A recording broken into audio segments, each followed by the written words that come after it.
Good morning. आज हम लोग crash course physical chemistry lesson 4 का दीर्घ-उत्तरीय सवाल देखेंगे। इसमें प्रथम सवाल है कि प्रथम कोटि की प्रतिक्रिया क्या है। प्रथम कोटि प्रतिक्रिया के लिए व्यंजक प्राप्त करें। तो यदि किसी भी प्रतिक्रिया में प्रतिकारक के सांद्रता के घातांकों का योगफल 1 रहता है तो उसे हम प्रथम कोटि की प्रतिक्रिया कहते हैं। प्रतिकारक अणु का घातांक 1 रहे तो प्रथम कोटि की प्रतिक्रिया है और इसके लिए जो दर संख्या व्यंजक निकालते हैं वो प्रथम कोटि प्रतिक्रिया का व्यंजक कहलाता है। इसको देखते हैं आंसर को एक एक लाइन करके। सवाल है कि प्रथम कोटि प्रतिक्रिया क्या है। प्रथम कोटि प्रतिक्रिया के दर स्थिरांक का व्यंजक प्राप्त करें।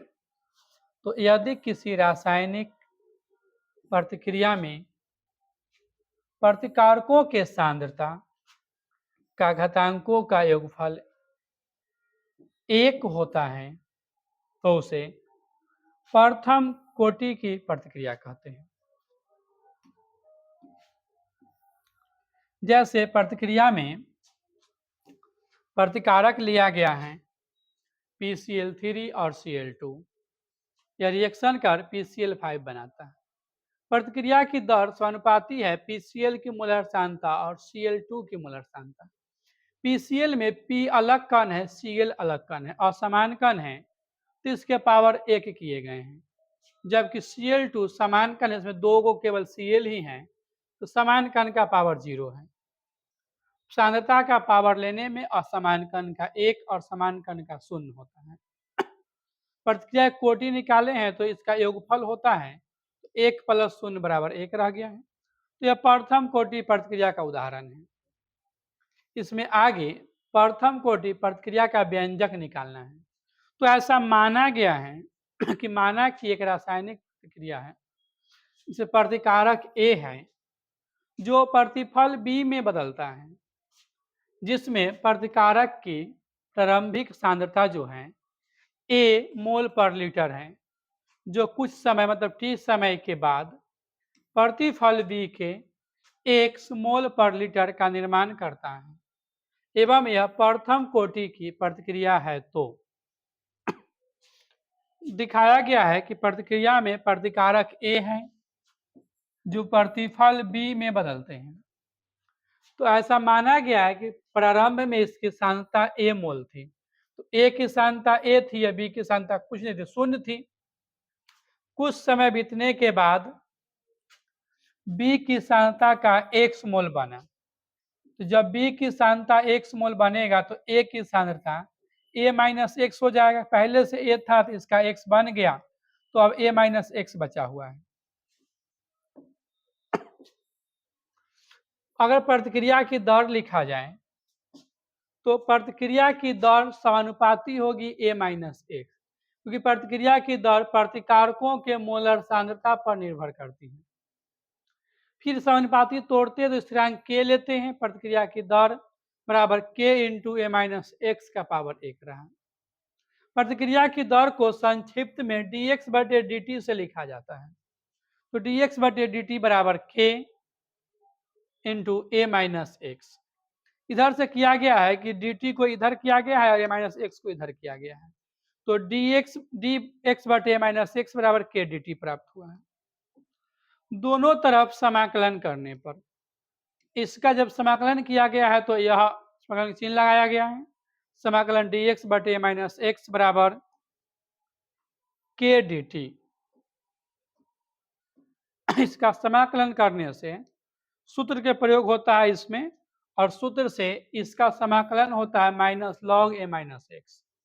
इधर K का K है और dt का t है और प्लस में C जोड़ा गया है, तो C जो है समाकलन स्थिरांक है।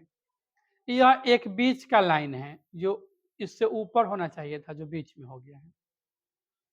ऐसा माना गया है कि प्रारंभ में जब t का मान 0 हो तो x का मान भी 0 रहेगा। समीकरण 1 में इसको 1 माना गया है t एवं x का मान रखने पर। जब मान रखा जाएगा समीकरण 1 में t एवं x का, समीकरण 1 को नोट किया गया है,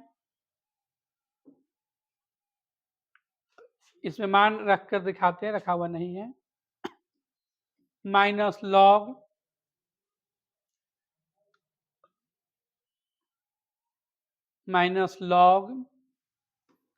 a माइनस 0 बराबर के टी प्लस सी होगा, और t के मान तो आपको शून्य रखना है, तो इसका पूरा होगा माइनस लॉग a माइनस 0 बराबर k गुने 0 प्लस सी।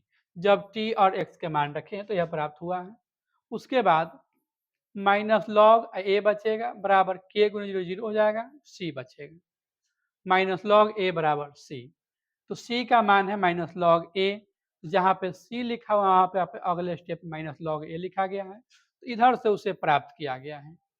k और x का मान शून्य रख के c माइनस लॉग a प्राप्त हुआ है, तो c का स्थान माइनस लॉग a लिखा गया है।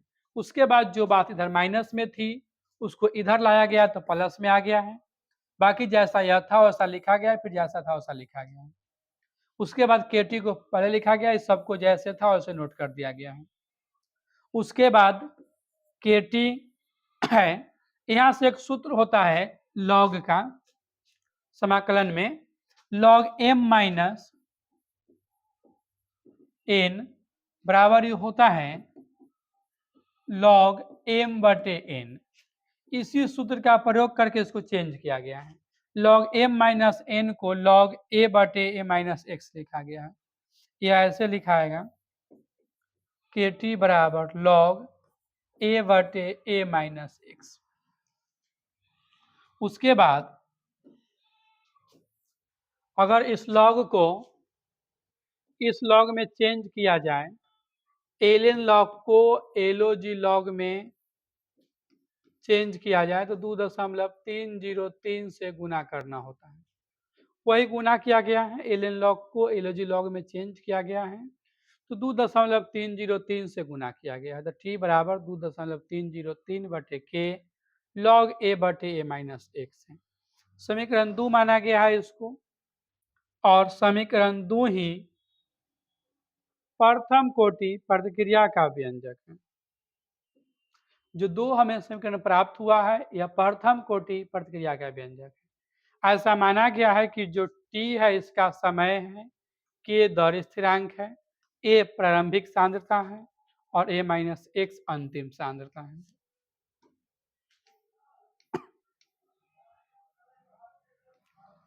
दूसरा सवाल है कि अभिक्रिया के वेग से आप क्या समझते हैं?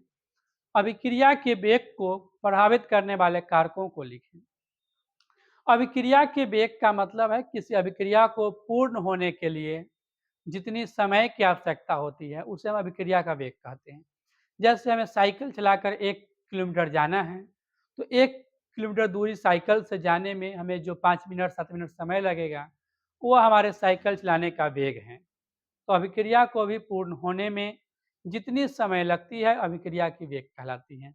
कुछ तीव्र प्रतिक्रिया होती है जो अत्यंत जल्द हो जाती है, कुछ मंद प्रतिक्रिया होती है जो कुछ समय में होती है, कुछ अति मंद प्रतिक्रिया जिससे पूरा होने में वर्षों का समय लग जाता है। जैसे अम्ल एवं भस्म के बीच होने वाली प्रतिक्रिया तीव्र प्रतिक्रिया होती है जो अत्यंत जल्द हो जाता है। जल में चीनी का जलांशन, जल में चीनी का घुलना, यह मंद प्रतिक्रिया है, कुछ समय बाद घुल जाता है। भोजन का पकना या भोजन का खराब होना मंद प्रतिक्रिया है।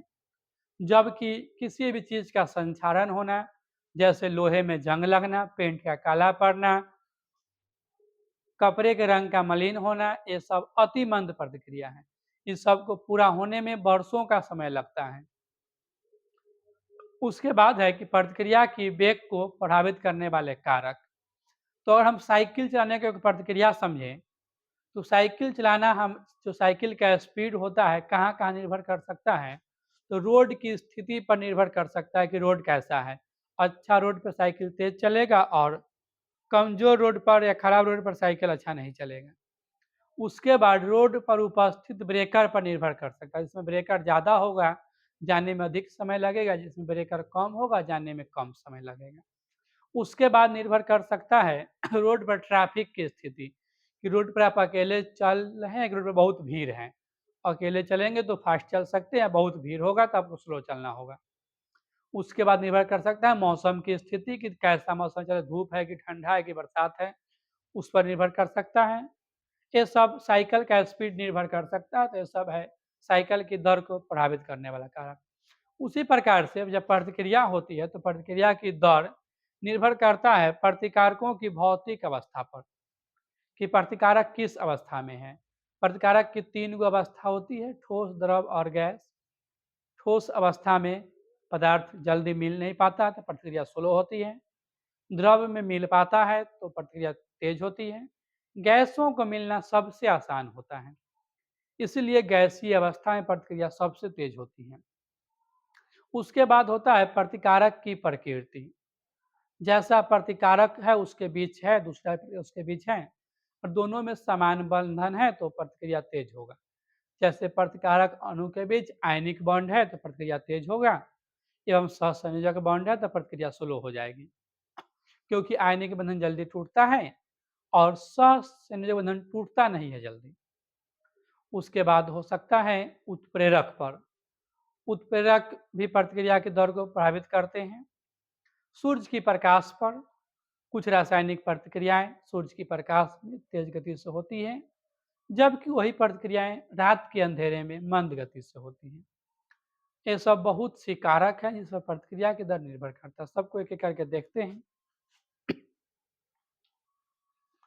सवाल है कि अभिक्रिया के वेग से आप क्या समझते हैं? अभिक्रिया के वेग किन किन कारकों पर निर्भर करता है, चर्चा करें। तो इकाई समय में मतलब अल्प समय में रासायनिक प्रतिक्रिया की सांद्रता में जितना परिवर्तन होता है उसे प्रतिक्रिया की दर कहते हैं। इसे अभिक्रिया का वेग भी कहा जाता है।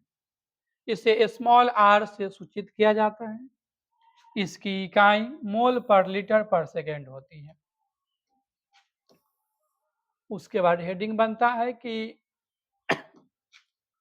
यह निम्नलिखित कारकों पर निर्भर करता है। प्रतिकारक की प्रकृति। प्रतिक्रिया की दर प्रतिकारक की प्रकृति पर निर्भर करती है। यदि प्रतिकारक अणु के बीच आयनिक बंधन रहता है तो प्रतिक्रिया की दर तेज होती है, इसमें कुछ छूटा हुआ है। आयनिक बंधन रहता है तो प्रतिक्रिया की दर तेज होती है, जबकि सहसंयोजक बंधन रहता है तो प्रतिक्रिया की दर मंद होती है। फिर से बोलते हैं, आयनिक बंधन रहता है तो प्रतिक्रिया की दर तेज होती है, जबकि सहसंयोजक बंधन रहता है तो प्रतिक्रिया की दर मंद होती है। नंबर 2 है प्रतिकारक की भौतिक अवस्था पर। प्रतिक्रिया की दर प्रतिकारकों के भौतिक अवस्था पर निर्भर करती है। जिस अवस्था में पदार्थ के सतह का क्षेत्रफल अधिक रहता है प्रतिक्रिया की दर अधिक होती है। ठोस, द्रव एवं गैस में गैस का क्षेत्रफल सबसे ज्यादा होता है, तो गैस अवस्था में सबसे तेज, उससे कम द्रव में, सबसे कम ठोस में होती है। उसके बाद है प्रतिकारक की सांद्रता पर। तो प्रतिक्रिया की दर प्रतिकारकों की सांद्रता पर भी निर्भर करती है। प्रतिकारक की सांद्रता जितनी ही अधिक होगी प्रतिक्रिया उतनी ही तेज होगी। सांद्रता का मतलब है विलायक में मिलाए गए विलेय की मात्रा। उसके बाद है तापक्रम पर। तो प्रतिक्रिया की दर तापक्रम पर भी निर्भर करती है एवं तापक्रम के समानुपाती होती है। समानुपाती का मतलब है कि तापक्रम बढ़ाने से बढ़ती है एवं तापक्रम घटाने से घटती है। यदि ऊष्माशोषी प्रतिक्रिया रहती है तो तापक्रम बढ़ाने से उसकी दर बढ़ जाती है, परंतु ऊष्माक्षेपी रहती है तो तापक्रम बढ़ाने से उसकी दर घट जाती है। इसके बाद है सूर्य के प्रकाश की उपस्थिति पर। प्रतिक्रिया की दर सूर्य के प्रकाश की उपस्थिति पर भी निर्भर करती है। कुछ रासायनिक प्रतिक्रियाएं सूर्य के प्रकाश की उपस्थिति में तेज होती हैं, जबकि रात के अंधेरे में मंद होती हैं। इसमें अंतिम है उत्प्रेरक पर। प्रतिक्रिया की दर उत्प्रेरक की उपस्थिति पर निर्भर करती है। धनात्मक उत्प्रेरक होती है तो प्रतिक्रिया की दर बढ़ा देती है और ऋणात्मक उत्प्रेरक प्रतिक्रिया की दर को घटा देती है। अगला सवाल है कि अभिक्रिया के वेग पर ताप किस प्रकार प्रभाव डालता है एवं अर्हेनियस समीकरण क्या है इसे भी बताएं।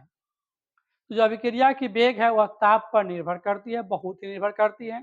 प्रतिक्रिया होने के लिए पदार्थ को गर्म करने से दोनों जल्दी मिल जाते हैं और प्रतिक्रिया तेज हो जाती है। जैसे चावल बनाते हैं तो जल को गर्म करके चावल डालते हैं, ठंडे जल में चावल डाल देने से चावल जल्दी नहीं बनता है। तो प्रतिक्रिया की दर ताप पर बहुत निर्भर करती है, इतना निर्भर करती है कि 10 डिग्री सी ताप बढ़ जाए से प्रतिक्रिया की दर दोगुनी हो जाती है। सवाल है कि अभिक्रिया के वेग पर ताप किस प्रकार प्रभाव डालता है, अर्हेनियस समीकरण क्या है। तो अभिक्रिया के वेग पर ताप का बहुत अधिक प्रभाव पड़ता है। सामान्यतः ताप जितना ही अधिक रहता है, अभिकारकों के बीच अभिक्रिया उतनी ही तेज होती है। अर्थात उदाहरण दिया है, अम्लीय विलयन में ऑक्जेलिक अम्ल और केमेनोफोर के बीच साधारण ताप पर धीरे धीरे प्रतिक्रिया होती है, परंतु विलयन को गर्म किया जाता है तो अभिक्रिया का वेग बढ़ जाता है। मोटे तौर पर प्रत्येक आकलन के अनुसार 10 डिग्री सी ताप बढ़ने पर अभिक्रिया का वेग दुगुना बढ़ जाता है। इसे ताप गुणांक कहते हैं। यह 10 डिग्री अंतर वालों दो तापों के वेग स्थिरांक का अनुपात होता है। इस गणितीय रूप में भी व्यक्त किया है। बताया है कि ताप गुणांक क्या है, तो T प्लस 10 डिग्री सी मतलब नॉर्मल ताप से 10 डिग्री सी तापमान ज्यादा पर वेग स्थिरांक एवं 30 डिग्री सी पर वेग स्थिरांक मतलब नॉर्मल ताप पर वेग स्थिरांक। अर्हेनियस ने अपने प्रायोगिक निरीक्षणों के आधार पर अभिक्रिया के वेग पर ताप के प्रभाव व्यक्त करने के लिए निम्नलिखित समीकरण का उपयोग किए थे। इनका समीकरण था d log k बटे dt बराबर E बटे RT स्क्वायर, जहां R था गैस स्थिरांक, T तापक्रम, E सक्रियण ऊर्जा, K अभिक्रिया का वेग स्थिरांक, ये सब माने हुए थे। उसके बाद माना गया कि यदि ताप के सापेक्ष ये स्थिरांक हो तो इस समीकरण को अवकलन करने पर, इसका अगर अवकलन किया जाए, समाकलन अवकलन दो चीज होता है, अवकलन किया जाए तो यह प्राप्त होगा log k बराबर माइनस E बटे RT प्लस log a, जहां log a अवकलन स्थिरांक रखा गया है, इसे अलग से जोड़ा गया है। उसके बाद अगर उसको और आगे बढ़ाया जाए तो सबसे अंत में जो प्राप्त होता है वह है k बराबर AE माइनस E बटे RT। इसी समीकरण को कहा गया है अर्हेनियस समीकरण। अर्हेनियस समीकरण यही है जो अभिक्रिया के वेग पर ताप के प्रभाव को दिखाता है। इसी क्वेश्चन के साथ लेसन 4 का लॉन्ग क्वेश्चन समाप्त हुआ। अगले वीडियो में मिलते हैं अगले क्लास के साथ।